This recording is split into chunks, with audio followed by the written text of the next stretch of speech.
Hello, this is John Clark, and I'm going to do a walkthrough of assignment 2. I'll start out with program logic, then demonstrate the program, and then ask the questions. First, let's start out with the coprime test loop function. We start out by explaining to the user what the program does. Next, we have a loop to request the two numbers. I've included some edit validation in here as well. We need two positive integers to be provided. We wouldn't, for example, want to put the user to put a 0 or a negative number. Next, we invoke the coprime function, providing with the two integers. The result is then printed. We ask the user if they want to continue, at which point they have an option to continue or stop. So now let's look at coprime. This is an extremely simple function which calculates the greatest common divisor using the Euclidean algorithm and returns true or false back with the results. And after that, I've got some code that invokes coprime test loop, and we print program exiting. Okay, so let's go ahead and try it out. Okay, provide the first integer. I'll try 15 and 5. And we say, yes, those are not coprime. Okay, let's try, we'll say, yes, we want to do it again. Let's try 11 and 7. So true, they are coprime. Let's try some gibberish.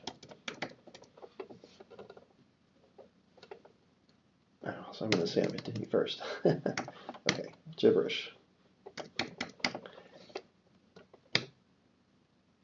It does not like that. Okay, so let's put in a large prime number, which I have previously gathered. It doesn't like all of those commas and things like that. Let's try it again.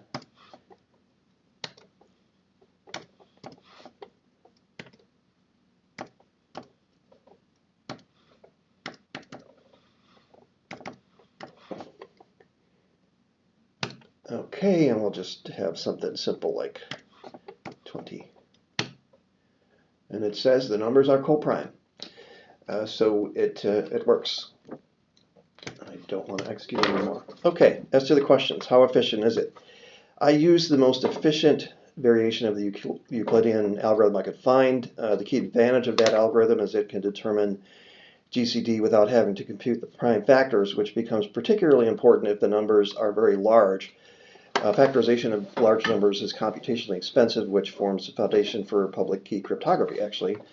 Though with the introduction of quantum computing, I might put some kinks in that, in some of the current algorithms there. What assumptions does my code make? How easy is it to break? I thought about that, and the main thing I came up with was the potential for the inputs to not be valid, which is why I added the edit validation. It could have more edit validation in there than I have right now, particularly for the question I asked you to continue or not. But for the most part, I tried not to make too many assumptions. End of video.